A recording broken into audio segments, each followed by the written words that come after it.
नमो भगवते वासुदेवाय, नमो नारायण पुराण पुरुषोत्तमाय नमो नमः। श्री कृष्ण गोविंद हरे मुरारे, नाथेति नारायण वासुदेव। सच्चिदानंद रूपाय विश्व उत्पत्ति आदि हेतवे, तापत्रय विनाशाय श्री कृष्णाय वयम नमः।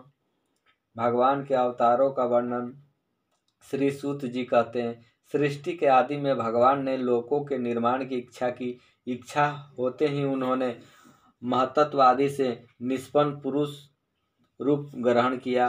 उसमें 10 इंद्रियां, 1 मन और 5 बुद्धियां 16 कलाएं थी। उन्होंने कारण जल में शयन करते हुए जब योग निद्रा का विस्तार किया, तब उनके नाभि सरोवर से एक कमल प्रकट हुआ और उस कमल से प्रजापतियों के अधिपति ब्रह्मा जी उत्पन्न हुए। भगवान के उस विराट रूप के अंग प्रत्यंग में ही समस्त लोकों की कल्पना की गई है। वह भगवान का विशुद्ध सत्मय श्रेष्ठ रूप है।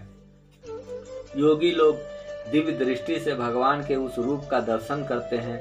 भगवान का वह रूप हजारों पैर, जांघें, भुजाएं और मुखों के कारण अत्यंत विलक्षण है। उनमें सहस्त्रों सिर, हजारों कान, हजारों आंखें और हजारों नासिकाएं हैं। हजारों मुकुट, वस्त्र और कुंडल आदि आभूषणों से उल्लासित रहता है। भगवान का यही पुरुष रूप, जिसे नारायण कहते हैं, अनेक अवतारों का अक्षय कोश है। इसी से सारे अवतार प्रकट होते हैं। इस रूप से छोटे अंश से देवता, पशु, पक्षी, मनुष्य आदि योनियों की सृष्टि होती है। उन्हीं प्रभु के पहले कुमार सर से सनक, सनंदन, सनातन और सनत कुमार, इन चार ब्राह्मण के रूप में अवतार ग्रहण करके अत्यंत कठिन अखंड ब्रह्मचर्य का पालन किया। दूसरी बात, इस संसार के कल्याण के लिए समस्त यज्ञों के पति उन भगवान ने ही रसातल में गई हुई पृथ्वी को निकाल लाने के विचार से शुकर रूप ग्रहण किया। ऋषियों की सृष्टि में उन्होंने देव ऋषि नारद के रूप में तीसरा अवतार ग्रहण किया और सत्तावत तंत्र, जिसे नारद पंचरात्र कहते हैं, उपदेश किया। उसमें कर्मों के द्वारा किस प्रकार कर्म बंधन से मुक्ति मिलती है, इसका वर्णन है। धर्मपत्नी मूर्ति के गर्भ से उन्होंने नर नारायण के रूप में चौथा अवतार ग्रहण किया। इस अवतार में उन्होंने ऋषि बनकर मन और इंद्रियों का सर्वथा संयम करके बड़ी कठिन तपस्या की। 5वें अवतार में वो सिद्धों के स्वामी कपिल के रूप में प्रकट हुए और तत्वों का निर्णय करने वाले सांख्य शास्त्र का, जो समय के फेर से लुप्त हो गया था, आसुरी नामक ब्राह्मण को उपदेश किया। अनुसुईया के वर मांगने पर 6ठे अवतार में वे अत्रि के संतान दत्तात्रेय हुए। इस अवतार में उन्होंने अर्लक एवं प्रहलाद आदि को ब्रह्म ज्ञान का उपदेश किया।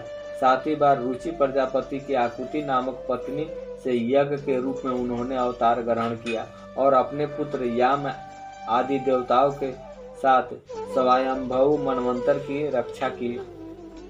राजा नाभि की पत्नी मेरु देवी के गर्भ से ऋषभ देव के रूप में भगवान ने 8वां अवतार ग्रहण किया। इस रूप में उन्होंने परमहंसों का वह मार्ग है जो सभी आश्रमियों के लिए वंदनीय है दिखाया। ऋषियों की प्रार्थना से 9वीं बार वे राजा पृथ्वी के रूप में अवतीर्ण हुए।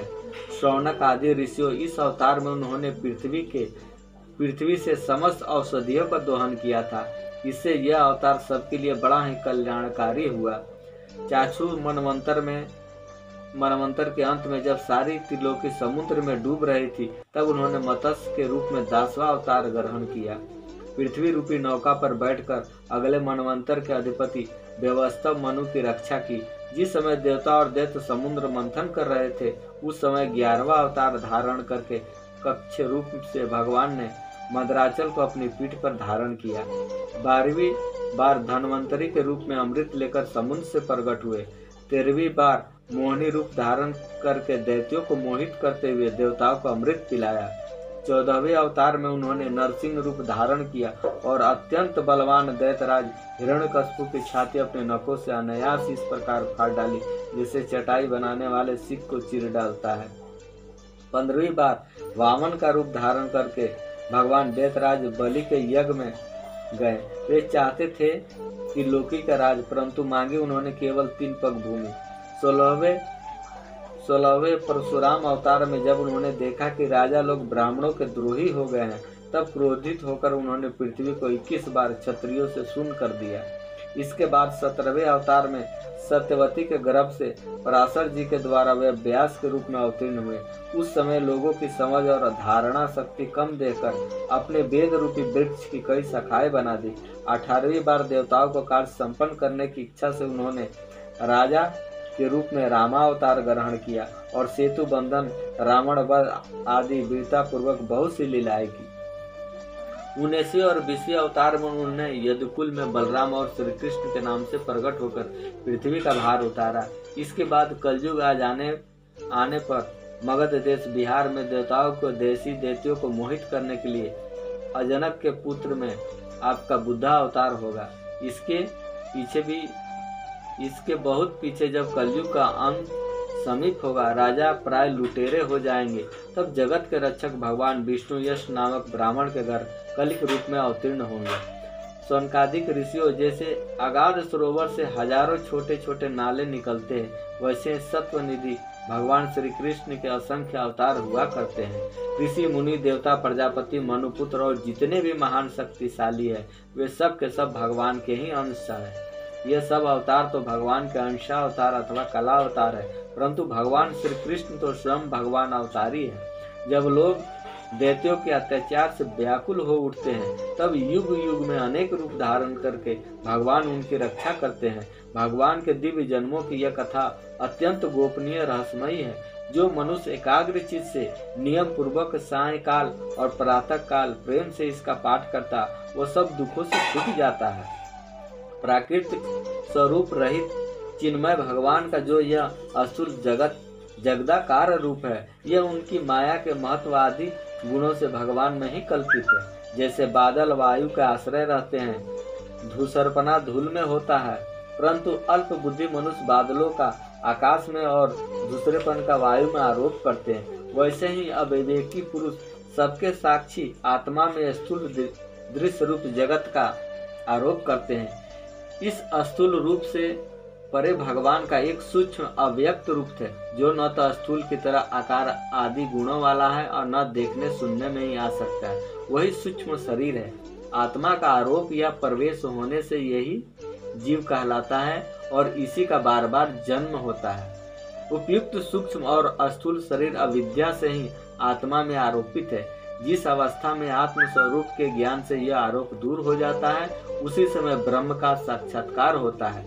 तत्व ज्ञानी लोग जानते हैं कि जिस समय यह बुद्धि रूपा परमेश्वर की माया निवृत्त हो जाती है, उस समय जीव परमानंदमय हो जाता है और अपनी स्वरूप महिमा में प्रतिष्ठित होता है। वास्तव में जिनके जन्म नहीं है और कर्म भी नहीं है, उन हृदयेश्वर भगवान के अप्राकृतिक जन्म और कर्मों का तत्व ज्ञानी लोग इसी प्रकार वर्णन करते हैं, क्योंकि उनके जन्म और कर्म वेदों के अत्यंत गोपनीय रहस्य है। भगवान की लीला अमोघ है। वे लीला से ही इस संसार का सृजन, पालन और संहार करते हैं, किंतु इसमें आसक्त नहीं होते। प्राणियों के अंतकरण में छिपे रहकर ज्ञानेंद्रिय और मन के नियंता के रूप में उसके विषयों को ग्रहण भी करते हैं, परंतु उनसे अलग रहते हैं। वे परम स्वतंत्र हैं। ये विषय कभी उन्हें लिप्त नहीं कर सकते। जैसे अनजान मनुष्य जादूगर अथवा नट के संकल्प और वचनों से की हुई करामत को नहीं समझ पाता, वैसे ही अपने संकल्प और वेद वाणी के द्वारा भगवान के प्रकट किए हुए इन नाना नाम और रूपों को तथा उनकी लीलाओं को कुबुद्धि जीव बहुत सी तर्क युक्तियों द्वारा नहीं पहचान सकता। चक्रपाणी भगवान की शक्ति और पराक्रम अनंत है, उनकी कोई था नहीं पा सकता। वे सारे जगत के निर्माता होने पर भी उससे सर्वथा परे हैं। उनके स्वरूप को अथवा उनकी लीला के रहस्य को वही जान सकता है जो नित्य निरंतर निष्कपट भाव से उनके चरण कमलों के दिव्य गंध का सेवन करता है, सेवा भाव से उनके चरणों का चिंतन करता रहता है।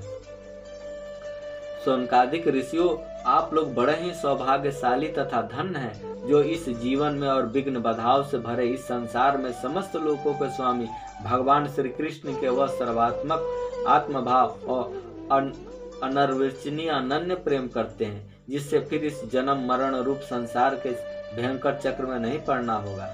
भगवान वेद व्यास ने यह वेदों के समान भगवत चरित्र से परिपूर्ण भागवत नाम का पुराण बनाया है। उन्होंने इस सलाहनीय कल्याणकारी और महान पुराण को लोगों के परम कल्याण के लिए अपने आत्मज्ञान शिरोमणि पुत्र को ग्रहण कराया। इसमें सारे वेद और इतिहासों का सार संग्रह किया गया है। सुखदेव जी ने राजा परीक्षित को यह सुनाया। उस समय वे परम ऋषियों से घिरे हुए आमरण अनशन का व्रत लेकर गंगा तट पर बैठे थे। भगवान श्री कृष्ण जब धर्म ज्ञान आदि के साथ अपने परम धाम को पधार गए, तब इस कलयुग में जो लोग अज्ञान रूपी अंधकार से अंधे हो रहे हैं, उनके लिए यह पुराण रूपी सूर्य इस समय प्रकट हुआ है। शौनकादिक ऋषियों, जब महातेजस्वी श्री सुखदेव जी महाराज वहाँ इस पुराण की कथा कह रहे थे, तब मैं भी वहाँ बैठा था। वहीं मैंने उनकी कृपापूर्ण अनुमति से इसका अध्ययन किया। मेरा जैसा अध्ययन है और मेरी बुद्धि ने जिस प्रकार इसको ग्रहण किया, उसी का अनुसार इसे मैं आप लोगों को सुनाऊंगा। ओम नमो भगवते वासुदेवाय, नमो नमः।